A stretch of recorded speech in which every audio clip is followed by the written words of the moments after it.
This is my first Substack Live. I've got something to show you. So I'm going to do a little tour of my totally incomplete kitchen. It's not done, nor near being done.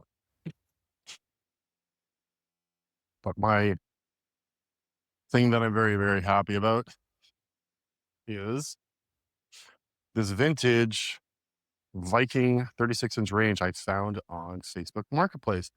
These things are like 10 grand new. And I got this for $900, which I'm very, very excited about. It's got, it's the 6-burner size, but it's got the center grill layout. It needs some work. I said vintage on purpose. One of the igniters, I'm not too sure which one, is out, and the oven igniter is out. And you'll notice that Jeremy busted this off while bringing it in. I wasn't paying attention. The guys were getting it through a tight doorway, and this just completely snapped. So that's added to the list, but it's a beast. I'm super happy. I'm pretty transparent about money. I paid only $900 for this. I probably have about $1,000 worth of repairs coming at me. For this, I got a guy coming today. This, by the way, is how I get to enjoy my mornings with coffee. I got at least another week ahead of me of this. But yeah, I got a guy coming today who's going to just test it all. It's looking like the parts are going to cost me about three. One thing I haven't shown you. The door is pretty fucked. When I went to go and check it out on the weekend, I think they had it set up so it just would open a bit. It just looked like it needed maybe some grease or something.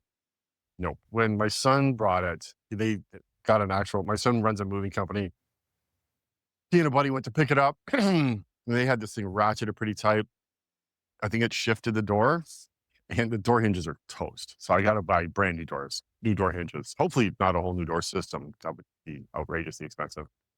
But it's looking like the door hinges are about $350, and the uniters are going to cost you about $200. So probably another $500-600 in labor. So $900. Probably if all finished, if this thing's under $2,500, I'll consider this a big win. But still, finding that, like, the dude was like, really rich people have perception problems. Like, I would call that pretty good condition. And this guy was like fair, because like this guy's house was bonkers. He had yanked it out. It had been sitting in his garage for 3 years because he put some fuck off wolf range in there. So I think $900 is still a really big steal. And that's it. I'm gonna be doing the dropping a new recipe today. So stick around this afternoon, early evening. I'll have a new recipe dropping.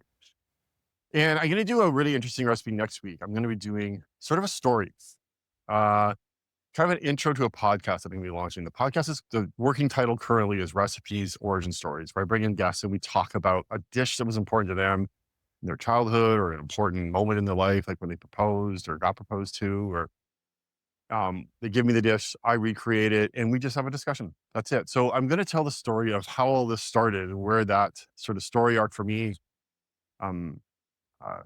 genesis of it, which was the dish chicken fried steak. You've probably seen me talk a lot about chicken fried steak lately. And it goes back to a book I read when my parents I dropped out of university. My parents had sent me out to our cottage to just cut down trees for where they were going to build a new cabin. And I was there for 3 weeks with a chainsaw, a big cooler of meat, and a book. And I read this book. It was the story about a chicken fried steak just kept showing up in this book. The book's called All I Really Need to Know I Learned in Kindergarten. And I just became obsessed with this dish. I'm good at it now. I tried to make it up at the island that summer, 1991. It was, it probably tasted like amazing to me then. I can't remember, to be honest. But I can tell that story and how that sort of, like, my origin story on cooking is sort of as an intro next week. And I'll share the chicken fried steak recipe. But it's just going to be the preamble to the launch of the podcast. And that's it. I just wanted to give this a quick try. Thanks to my entire community for all the support. I get a lot of love from everybody on Substack, so I appreciate it. I hope everyone's having a great morning, have a great day. And really, it's a long weekend. So enjoy your long weekend. That's it. Ciao.